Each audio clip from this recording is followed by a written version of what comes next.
Romo, kenapa Romo tidak mau diutus? Ini yang menjadi kesulitan bagi saya. Pada waktu saya mengurus satu visa untuk diutus ke Eropa, saya tidak pernah mendapatkan izin tinggal. Karena nama saya Muhammad, dicurigai menjadi teroris.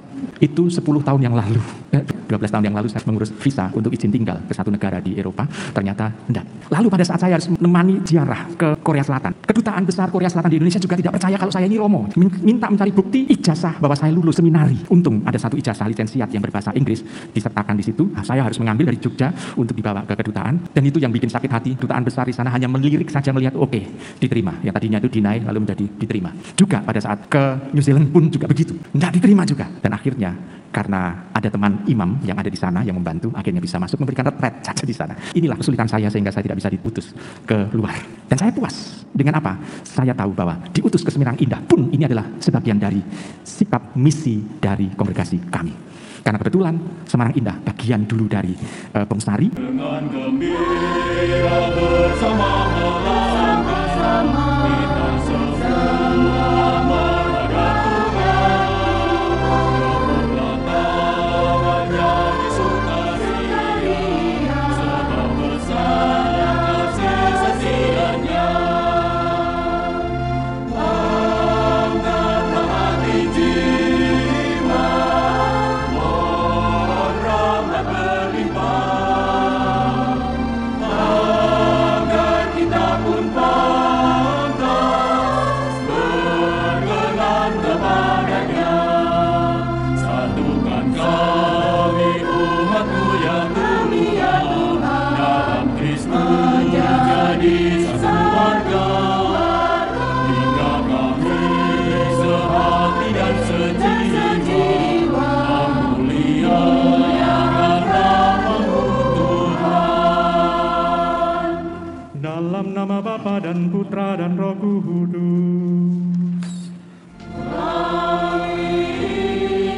Tuhan bersamamu.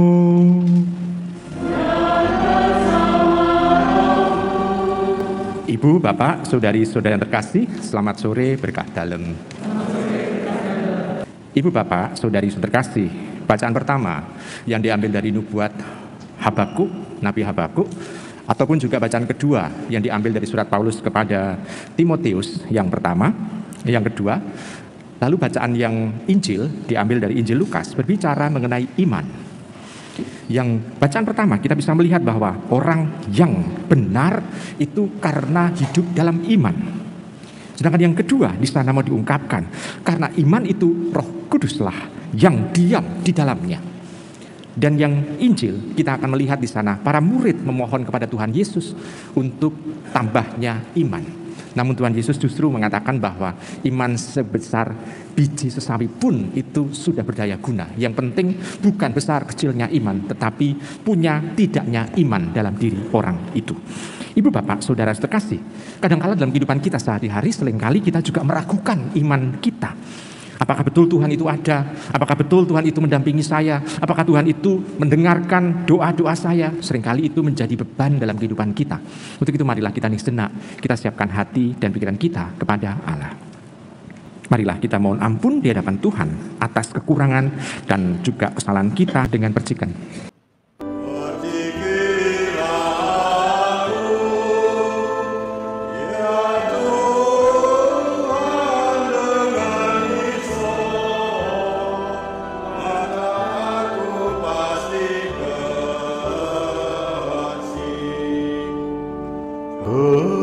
Kemuliaan kepada Bapa dan Putra dan Roh Kudus, seperti pada permulaan, sekarang, selalu, dan sepanjang segala abad.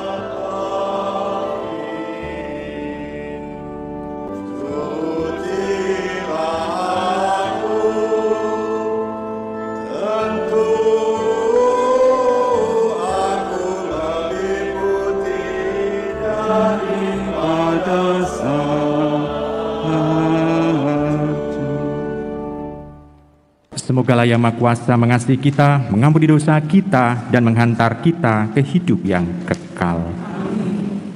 Marilah berdoa. Allah, Engkaulah Bapa yang Maha Baik. Kami bersyukur atas iman yang telah Kau anugerahkan kepada kami. Kami mohon semoga iman kami ini semakin dapat berkembang dan berbuah secara nyata dalam cinta kasih kepadamu dan kepada sesama. Dengan pengantaran Yesus Kristus Putra-Mu Tuhan kami, yang bersama dengan Dikau dalam persatuan dengan Roh Kudus, hidup dan berkuasalah kini dan sepanjang masa.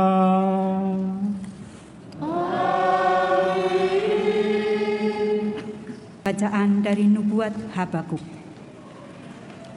Tuhan, berapa lama lagi aku berteriak tetapi tidak Kau dengar? Aku berseru kepadamu penindasan, tetapi tidak Kau tolong. Mengapa Engkau memperlihatkan kepadaku kejahatan, sehingga aku menyaksikan kelaliman? Ya, aniaya dan kekerasan ada di depan mataku. Perbantahan dan pertikaian terjadi di sekitarku. Lalu Tuhan menjawab aku demikian. Tuliskanlah penglihatan ini, guratlah pada loh batu agar mudah terbaca. Sebab penglihatan itu masih menanti saatnya, tetapi segera akan terpenuhi dan tidak berdusta. Bila pemenuhannya tertunda, nantikanlah. Akhirnya pasti akan datang dan tidak batal. Sungguh, orang yang sombong tidak lurus hatinya, tetapi orang benar akan hidup berkat imannya. Demikianlah sabda Tuhan.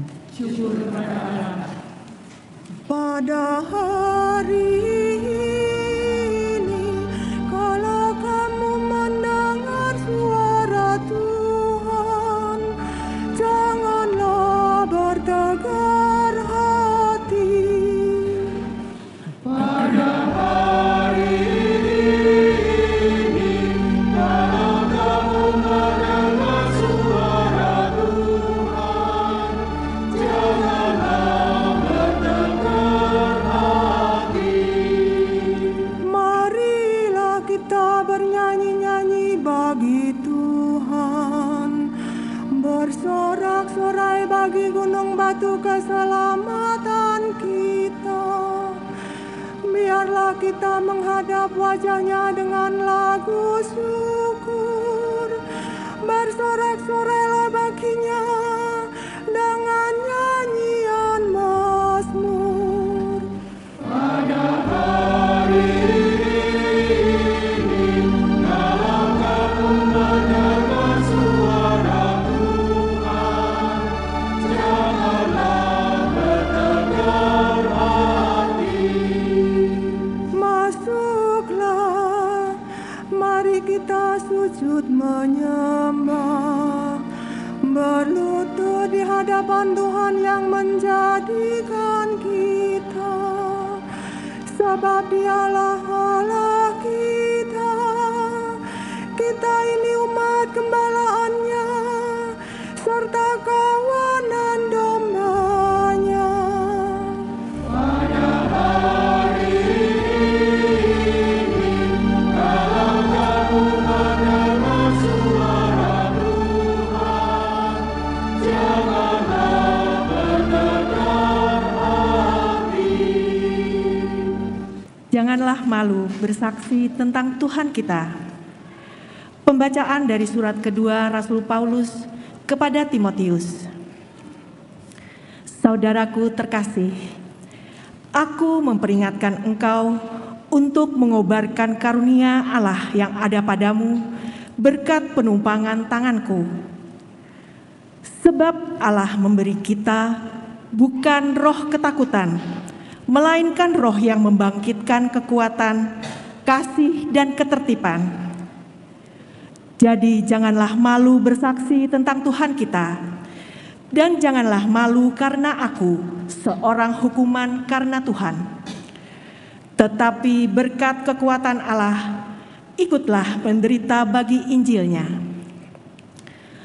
Peganglah segala sesuatu yang telah engkau dengar daripadaku sebagai contoh ajaran yang sehat, dan lakukanlah itu dalam iman serta kasih dalam Kristus Yesus.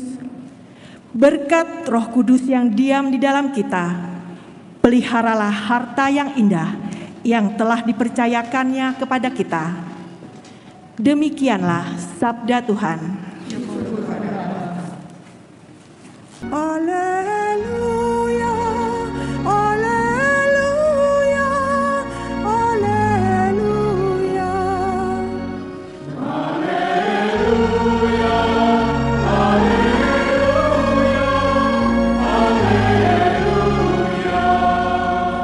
Firman Tuhan tetap untuk selama-lamanya.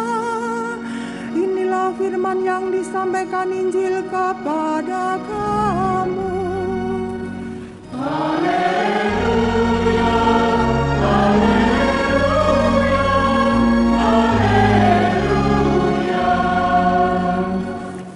Tuhan bersamamu.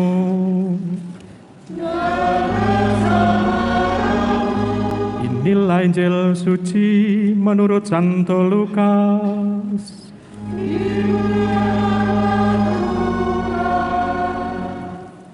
Sekali peristiwa setelah Yesus menyampaikan beberapa nasihat, para rasul berkata kepadanya, "Tuhan, tambahkanlah iman kami."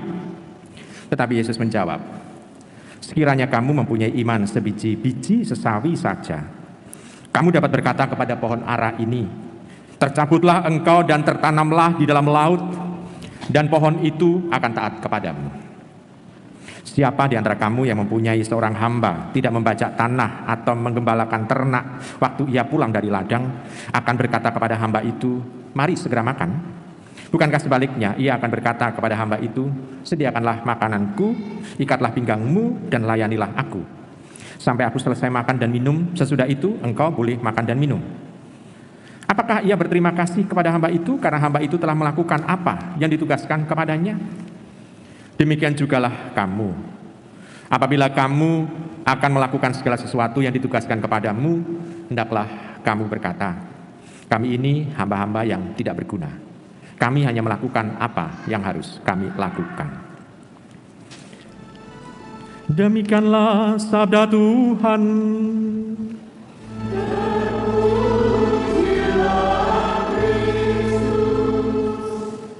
Ibu, Bapak, saudari-saudara terkasih dalam Yesus Tuhan, bacaan Injil singkat dan menarik karena juga didukung dengan bacaan pertama dan bacaan kedua yang berbicara mengenai iman.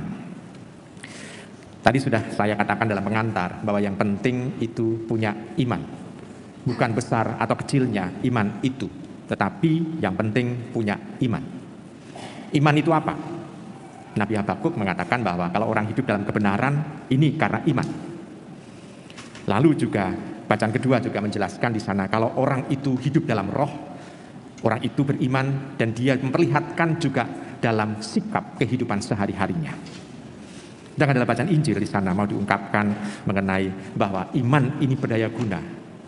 Iman sebesar biji sesawi pun bisa untuk memindahkan pohon ara, bisa tercabut untuk menuju kepada yang mau untuk diharapkan dia ditanam di mana.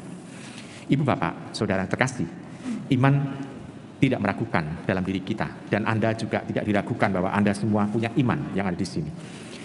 Kita percaya bahwa Anda mempunyai iman, Anda digerakkan oleh iman itu untuk datang ke gereja.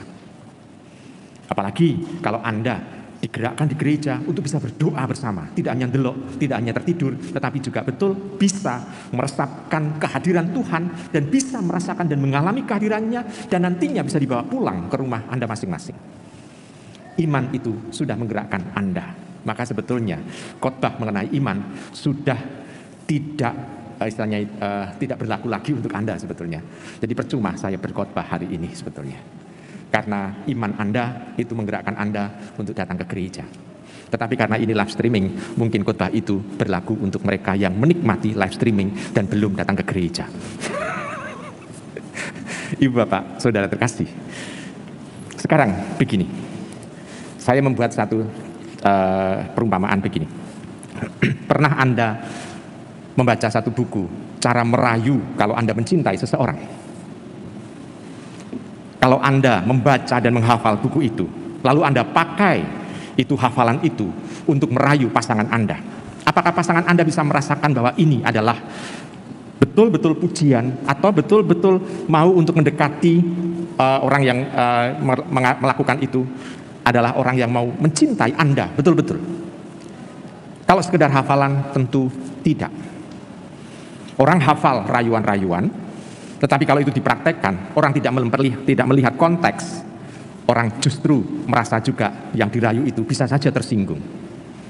Misalnya, pasangan yang ingin Anda rayu adalah orang yang gemuk, misalnya, wajahnya tirus. Lalu Anda membayangkan, oh rayuan itu, duhai kekasihku, engkau bagaikan bulan dalam hidupku. Bukankah itu adalah sebetulnya bukan rayuan, tetapi untuk mengkata-katai, karena badannya gemuk lalu dianggap seperti bulan. Orang malah bisa tersinggung. Itu kan sekedar menghafal. Tetapi kalau Anda betul mengenal pasangan Anda, pendekatan sudah PDKT, lalu Anda tahu apa yang menjadi kesenangan dari pasangan Anda, lalu Anda mulai untuk merayunya, Anda pasti tidak menghafal, tetapi melihat situasi yang ada di dalam istilahnya diri pasangan itu. Kata-katanya mudah meluncur. Kenapa? Karena kata-kata ini muncul karena ada cinta yang sungguh menggerakkan dia untuk mengenal orang itu, sehingga kata-kata itu mudah untuk muncul. Nah sekarang dalam iman juga begitu. Orang seringkali memudahkan orang beriman itu adalah orang yang banyak doa. Bukan berarti orang yang menghafalkan banyak doa terus menerus, lalu dia berdoa, dia sudah mengungkapkan iman kepada Allah, tanpa dia mengenal terlebih dahulu siapa itu Allah, siapa dia yang menjadi Tuhan kita. Tetapi kalau kita mengenal terlebih dahulu Allah, dekat dengan dia, dengan mudah kita akan mengungkapkan doa itu muncul dari hati kita yang paling dalam. Kita mau apa, segala macam itu, misalnya apa yang mau kita minta, kita dengan mudah untuk mengungkapkan tanpa kita harus menghafal doa-doa kita.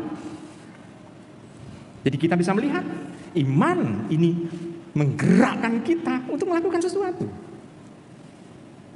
dan didasari dengan kedekatan relasi dengan Allah.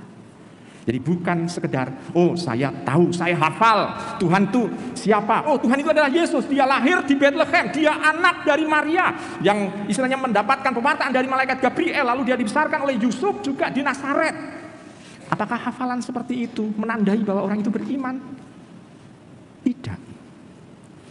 Orang yang bukan Katolik pun bisa membaca itu, bisa menghafal itu, sekedar pengetahuan. Tetapi ini bukan iman yang menggerakkan dia. Sekarang bagi diri kita, kalau demikian, iman itu sebetulnya adalah berangkat dari kita dibawa oleh Roh Kudus ke arah kebenaran, sehingga kita mengenal Allah, siapa dia. Lalu yang kedua, kita membuktikan hidup beriman kita. Dalam bacaan yang kedua ini, dalam bacaan Injil, dalam perumpamaan yang kedua, di sana diungkapkan mengenai hamba yang setia. Itu adalah sikap iman yang benar. Dia tidak menonjolkan dirinya. Dia, hamba itu, tidak mau mengatakan bahwa oh saya mempunyai prestasi tersendiri untuk tuannya. Tidak. Tetapi dia hanya sekedar melakukan itu, dan dia taat untuk mendengarkan apa yang dikehendaki oleh tuannya itu, dan dia melakukan dengan konsekuen dan penuh dengan tanggung jawab. Dan juga yang pasti, dia tidak menunggu untuk diucapi terima kasih dari tuannya. Demikian juga dengan diri kita. Sikap iman kita melakukan kebenaran, melakukan keadilan, melakukan juga hal-hal yang baik di tengah masyarakat tidak bisa diukur sebagai prestasi kita sebagai orang beriman, tetapi adalah sikap sebagai hamba yang setia.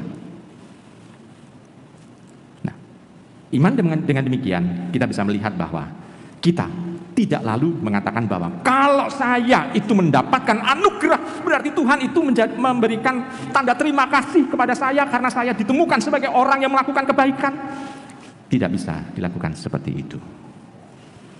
Ibu, bapak, saudara, saudara terkasih, iman yang membuat kita bisa melakukan kebenaran itu. Iman yang menuntun kita untuk bisa melakukan kebaikan. Iman juga yang bisa menghidupkan kita. Nah, pada hari ini sebetulnya ngomong-ngomong soal iman, bagi kami para MSF itu juga melakukan tindakan tersendiri, yakni dengan iman kepada Tuhan, kami juga mau siap untuk diutus, yaitu hari misi untuk kami para MSF. Misi itu apa? Misi adalah kesiapsediaan untuk diutus kemana saja, termasuk ke tempat di mana kami tidak suka. Ibu bapak, saudara terkasih, misalnya ambil contoh, saya itu kalau di tempat yang panas selalu meleleh badan saya. Sehingga di Semarang Indah itu saya selalu membutuhkan Allah yang mencinta, Allah cinta atau AC, air conditioning, memberikan kesejukan. Baik, sebelum saya melanjutkan, kita melihat apa itu hari misi atau misi bagi MSF. Mungkin Komsos siap untuk menayangkannya. Salam Hari Misi MSF. Saya berada di ruang sidang Kapital MSF Provinsi Kalimantan dan di belakang saya terpampang tulisan mengobarkan api misi. Hari Misi MSF mengingatkan bahwa kita semua adalah para misionaris. Kami para anggota kongregasi MSF dan Anda seluruh umat adalah para misionaris Allah yang harus bersedia dan siap diutus mewartakan Injil di seluruh kami misionaris Allah yang harus bersedia. Pada tahun 2022 ini kita diundang untuk menjadi misionaris Bapak yang pada tahun 2022 bahagia dan untuk menjadi seorang misionaris yang mempunyai ikatan hati yang dalam bahagia, seorang misionaris yang menghayati seorang misionaris yang mempunyai dengan sukacita dan kegembiraan dalam segala peristiwa, dan seorang misionaris yang memberi inspirasi segala peristiwa, dan seorang misionaris dan teman terkasih Allah menjadi misionaris Bapa yang kudus. Bahagia teman terkasih Allah menjadi misionaris.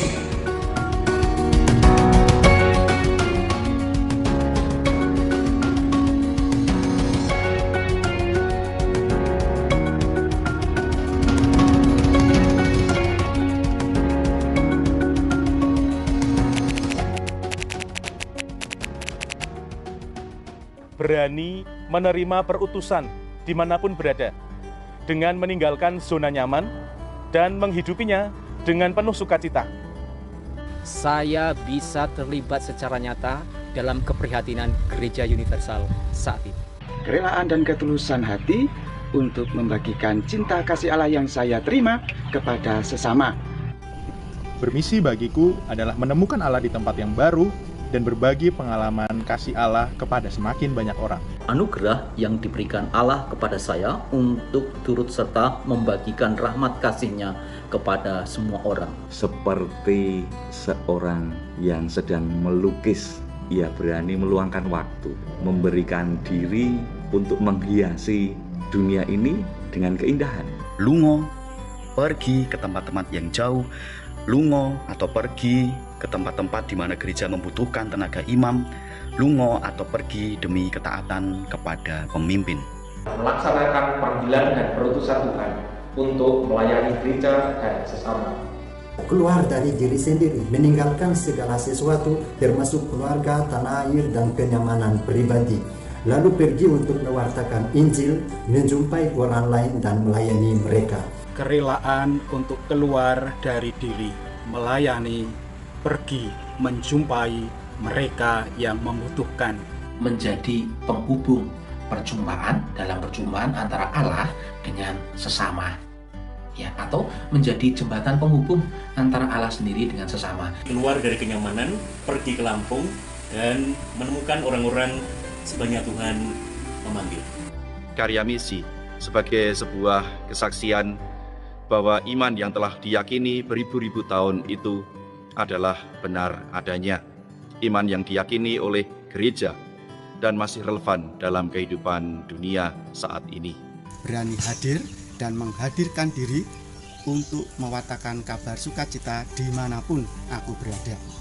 Membawa dan menghadirkan sukacita kepada semua orang dimanapun kita berada, karena memiliki Yesus di dalam hati kita. Sekaligus mengundang semua orang memiliki Yesus di dalam hatinya agar memiliki sukacita di dalam hatinya pula.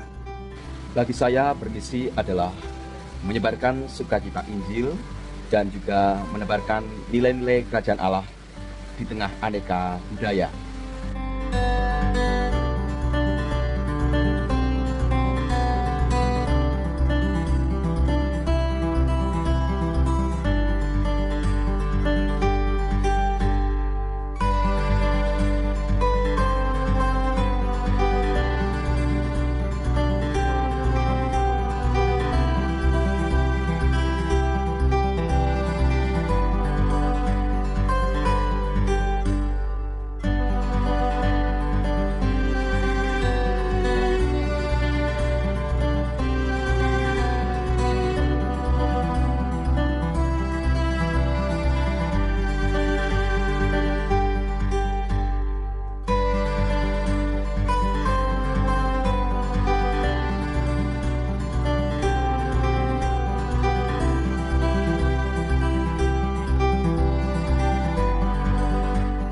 Sauhagele, terima kasih.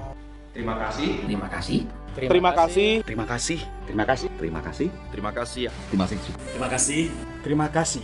Terima kasih. Begitu banyak limpah terima kasih. Terima kasih kepada Ibu Bapak semuanya yang mendukung kami para misionaris untuk bekerja di ladang Tuhan di tanah misi.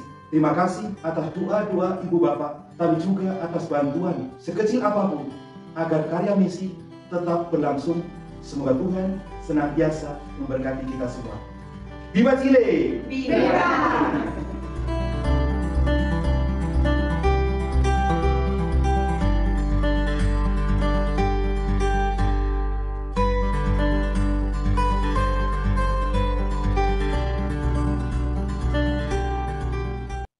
Dikirim ke tempat di mana dekat dengan kutub selatan di Chile bagian pojok. Di sana memang dingin sekali sehingga misa pun dia mungkin pakai jaket lalu baru pakai jubah karena sungguh wong Indonesia daerah tropis harus tempat yang itu. Lalu juga masih banyak teman-teman yang lain yang mau memberanikan diri. Masih ingat dengan Romo Tirto? Pada waktu Romo Tirto keserang stroke itu bahasa apa yang dia hafali? Untuk berkomunikasi, dia nggak bisa tahu lagi bahasa Indonesia, orang ngerti bahasa Jawa, ngerti nemeng bahasa Pidgin dan bahasa Inggris. Sehingga kasihan Koster yang harus ngirim baju, karena harus mentranslate omong-omong dengan Romo Tirto. Kenapa? Karena budaya setempat yang dia masuki itu betul-betul mau dia hidupi. Sehingga apa? Dia memerasuki kehidupan itu. Sehingga seolah-olah dia meninggalkan, tidak hanya meninggalkan tempat dia hidup, tapi juga meninggalkan budaya. Demi orang yang dilayani. Dari kesaksian Romo Fajar Himawan yang juga seringkali membantu untuk misa bahasa Inggris di sini, setiap kali dia masuk ke stasi-stasi di Papua Nugini, kepala dia itu pasti dilus-lus umat. Kenapa? Karena umat PNG itu heran dengan orang yang rambutnya lurus. Sehingga dia mengatakan mau memegang kepala dari romonya. Dan romonya itu ya dengan rendah hati dia memberikan kurang ajar. Betul mungkin umatnya begitu. Tapi dia mau untuk melakukan itu. Demi umat itu terbuka matanya, terbuka hatinya untuk kehadiran Tuhan. Masih banyak lagi misalnya dari teman yang ada di Polandia, MSF Polandia. Masih ingat dengan nuklir Chernobyl yang bocor? Di sana banyak orang Katolik yang terkena radiasi di sana. Uskup lalu membuka tawaran siapa yang mau melayani mereka. Dan ternyata tidak ada banyak romo yang mau melayani. Kenapa? Karena mereka juga akan terkena radiasi. Tapi ada satu romo MSF 1 dari Polandia yang menyatakan, saya mau. Dan dia mau, dan seminggu sekali dia memeriksakan kena radiasi atau tidak. Dia deg-degan katanya. Tapi satu ketika dia ternyata dinyatakan terkena radiasi CA juga seperti yang dialami oleh orang-orang yang terkena radiasi Chernobyl itu. Lalu dia mulai lega. Ya, akhirnya saya sama seperti mereka. Pemberian diri, pengorbanan diri inilah yang menjadi sarana untuk siap diutus. Itu berangkat dari iman. Ibu, Bapak, Saudara, Saudara terkasih dalam Tuhan, imanlah yang menguatkan kita. Jadi iman bukan sekedar apa yang kita omongkan, tapi apa yang kita lakukan. Kadangkala kami juga rugi di dalam kami istilahnya bermisi ke sana kemari. Yang di Amerika, katanya Amerika tempat yang penuh dengan kemewahan, dengan kemegahan. Tapi Romo yang tadi berbicara itu diutus di tempat di mana ada penjualan manusia, di mana ada orang-orang Hispanik, orang-orang dari Meksiko harus masuk harus dibantu juga, sehingga mereka juga harus mengirim telur, mengirim makanan ke para pengungsi dari Meksiko yang masuk ke Amerika. Yang seolah-olah kelihatannya itu baik, ternyata masih ada sesuatu yang harus dikorbankan dalam hidup ini. Yang di Jerman itu juga katanya, itu dari teman-teman yang ada di Jerman, dia melayani paroki. Jadi Romo paroki katanya seneng ya, kita di sini seneng. Tetapi ternyata mereka harus melayani yang dulunya itu 10 paroki, tapi karena kekurangan imam, maka yang dari 10 paroki itu harus dilayani menjadi di satu, bukan degradasi, tetapi dijadikan satu menjadi satu paroki saja. Maka seolah-olah menjadi tukang misa kesana kemari untuk melayani jemaat. Itu yang terjadi. Itu maka Eropa yang menjadi dulu sumber misi ke Indonesia sekarang menjadi tempat bermisi kita. Lalu saya tanya di sana, makan berapa kali sehari? Mereka berkomentar, kami tidak pernah makan, mungkin seminggu sekali kami makan. Lu kenapa? Karena selalu makan snack, karena tidak pernah ketemu dengan nasi. Karena makan roti itu orang Jerman, lalu dianggap ini snack, bukan makan. Nah, Ibu Bapak, Saudara kasih. Lalu kalau Anda bertanya, Romo, kenapa Romo tidak mau diutus? Ini yang menjadi kesulitan bagi saya. Pada waktu saya mengurus satu visa untuk diutus ke Eropa, saya tidak pernah mendapatkan izin tinggal. Karena nama saya Muhammad, dicurigai menjadi teroris. Itu 10 tahun yang lalu. 12 tahun yang lalu, 12 tahun yang lalu saya mengurus visa untuk izin tinggal ke satu negara di Eropa. Ternyata enggak. Lalu pada saat saya harus menemani ziarah ke Korea Selatan, Kedutaan Besar Korea Selatan di Indonesia juga tidak percaya kalau saya ini Romo. Minta mencari bukti apa? Bukti ijazah bahwa saya lulus seminari. Untung ada satu ijazah lisensiat yang berbahasa Inggris disertakan di situ. Saya harus mengambil dari Jogja untuk dibawa ke kedutaan. Dan itu yang bikin sakit hati. Kedutaan besar di sana hanya melirik saja, melihat oke, diterima. Yang tadinya itu deny lalu menjadi diterima. Akhirnya bisa menemani itu. Juga pada saat ke New Zealand pun juga begitu. Tidak diterima juga. Dan akhirnya karena ada teman imam yang ada di sana yang membantu, akhirnya bisa masuk memberikan retret saja di sana. Ibu Bapak, Saudara kasih, inilah kesulitan saya sehingga saya tidak bisa diutus ke luar. Dan saya puas dengan apa? Saya tahu bahwa diutus ke Semarang Indah pun ini adalah sebagian dari sikap misi dari kongregasi kami. Karena kebetulan Semarang Indah bagian dulu dari Bongsari, Romo Yesuit itu tidak bisa menyediakan tenaga, mau diserahkan semuanya kepada Romo-Romo Projo. Dan akhirnya Romo-Romo Projo itu dengan istilahnya uskup mengatakan bahwa jangan Romo Projo semua. Akhirnya kami MSF diminta untuk salah satu paroki dari pecahan Romo-Romo Bongsari itu. Ibu Bapak, Saudara-saudari yang terkasih dalam Tuhan, ini adalah sikap karena iman. Kami percaya bahwa diutus kemana saja kami akan bisa melakukan itu karena Tuhan yang akan mendampingi. Nah sekarang Anda juga diutus. Diutusnya lalu bagaimana? Ibu Bapak, Saudara terkasih, tanggal 1 Oktober adalah hari pesta Santa Teresia Kanak-kanak Yesus atau Teresia Lisieux. Dia diangkat oleh Paus menjadi pelindung misi. Padahal Santa Teresia dari Lisieux ini tidak pernah pergi kemana saja. Dia hanya hidup di biara. Dan ternyata dia dalam doa-doanya selalu mendoakan para misionaris yang dikirim ke banyak tempat. Dengan doa-doa itulah sebetulnya kita itu mohon supaya Anda juga ikut terlibat di sana. Mendoakan para misionaris. Kita nggak pergi keluar, namun kita percaya bahwa Tuhan menyediakan orang yang diutus. Syukur-syukur kalau kita juga ikut untuk menyumbang ke sana. Apa yang dibutuhkan di sana? Di beberapa paroki memang kadangkala harus menyumbang di sana. Yang di Flores gara-gara gempa itu pusat sumber air bergeser, tertutup semuanya, sehingga pada waktu ketika ada satu paroki dari Jawa ini menyumbang untuk membuat sumur di sana, sampai kedalaman lebih dari 30 meter, 35 meter, tidak ada air sama sekali. Kelihatannya memang, tidak ada air, tetapi ternyata untuk membuat sumur itu membutuhkan dana yang luar biasa. Semuanya dari umat. Karena kita percaya bahwa Tuhan itu menggunakan umat untuk terlibat dalam karya misi pula. Selain doa, juga ternyata ada dorongan untuk ke sana. Nah, Ibu Bapak, Saudara terkasih, saya percaya bahwa iman itulah yang menggerakkan kita semua. Sehingga iman tidak hanya sekedar berdoa, tetapi ada sikap iman yang bisa diperlihatkan di tengah gereja kita. Selamat merenungkan. Agunglah misteri iman kita.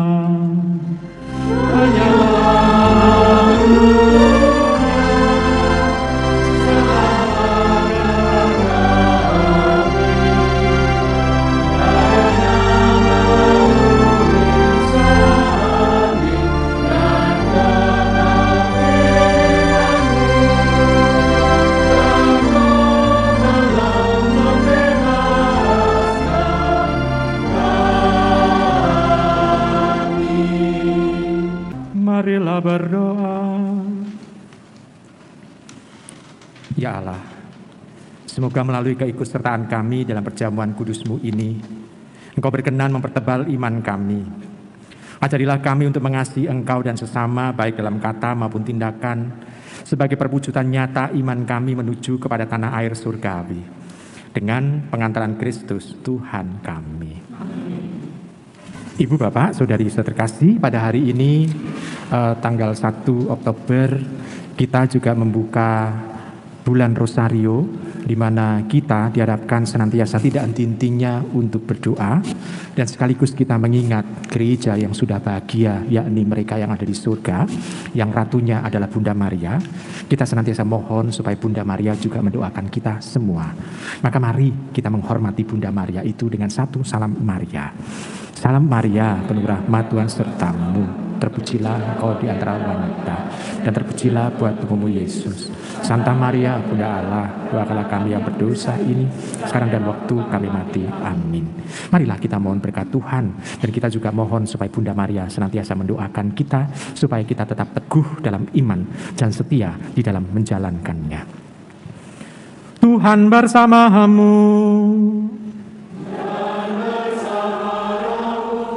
Semoga kita semua di dalam hidup, keluarga, komunitas, pekerjaan dan rencana baik kita senantiasa dibimbing, dilindungi dan diberkati oleh Allah yang Maha Kuasa, Bapa dan Putra dan Roh Kudus.